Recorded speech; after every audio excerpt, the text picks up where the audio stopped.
গণেশ চতুর্থী উপলক্ষে একটা cooking competition ছিল নেচার পিওর অয়েলের থেকে। তো সেখানে গণেশ চতুর্থী স্পেশাল কিছু বানাতে হতো। আমি আজ যেটা বানিয়েছি এটাকে বলে পুরনপুলি। এটা মহারাষ্ট্রের একটা বেশ জনপ্রিয় খাবার বলা যায়, যেটা ওরা উপোসের দিনে পুজো পার্বণ নিজেরা খায়, ঠাকুরকে ভোগ দেয়। আমি ছোলার ডালটা 1 ঘন্টা আগে ভিজিয়ে রেখেছিলাম। সেই ছোলার ডালে 2 গ্লাস মতো জল দিলাম, আর হলুদ আর নুন দিয়ে সামান্য 2 চামচ মতো তেল দিয়ে এটাকে পুরোপুরি সিদ্ধ করে নিলাম। অনেক সময় দেখবেন যে কুকার থেকে হু হু করে বেরোতে থাকে কিছু সেদ্ধ হতে বসালে। 1 চামচ তেল দিয়ে দেবেন, সেই প্রবলেমটা কেটে যাবে, আর অত হড়হড় করে বেরোবে না। ডালটাকে সেদ্ধ হয়ে যাওয়ার পর ছেঁকে নিচ্ছি। অন্যদিকে ময়দা নিচ্ছি, 2 কাপ ময়দা নিয়েছি, সাথে নুন দেব, তেল দেব, যেমন ময়ান দিতে হয় আর কি।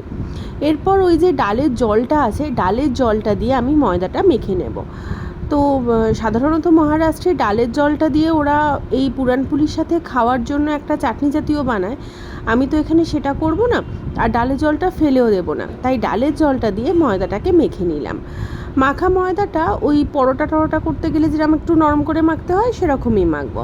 সামান্য একটু তেল দিয়ে ভালো করে একটু জড়িয়ে রাখবো, তাহলে কি হবে, ময়দাটা বেশ একটু স্মুথ হয়ে থাকবে।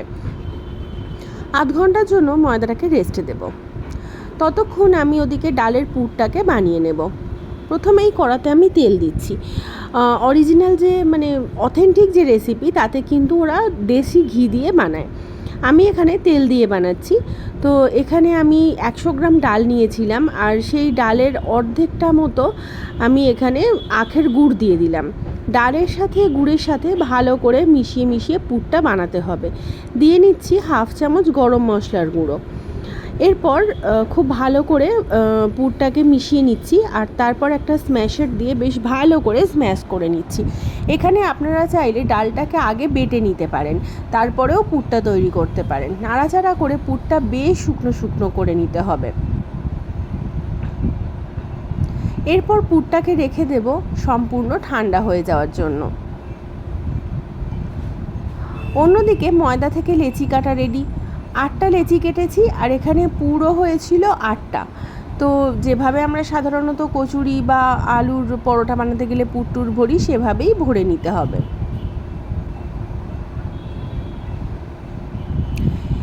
এই পুরনপুলি বেলার সময় কিন্তু ফেটে যেতে পারে, তবে আমার ফাটেনি। কিন্তু যখন আমি বেলছিলাম তখনও দেখলাম মাঝে মাঝে কিছু কিছু ডাল একটু দানা দানা হয়ে আছে, তাই মিক্সিতে বেটে নিলে কিন্তু বেশ ভালোই হতো। প্রথমবার বানাচ্ছি, অতটা বুঝিনি, তবে যার থেকে রেসিপি পেয়ে আমি বানাচ্ছি সে আমাকে যেমন বলেছিল, তো এটা খেতে কিন্তু সত্যিই খুব সুন্দর হয়েছিল। ইচ্ছা আছে যে এরপরে ঠাকুরের ভোগেতে কোনো একদিন বানিয়ে দেব। মানে সাধারণত আমাদের বাড়িতে গণেশ পুজোর সময় যে গণেশ পুজো সেটা হয় না, কিন্তু যে কোনো পুজোর সময় ইচ্ছা আছে একদিন ভগবানের প্রসাদ হিসাবে বানিয়ে দেব।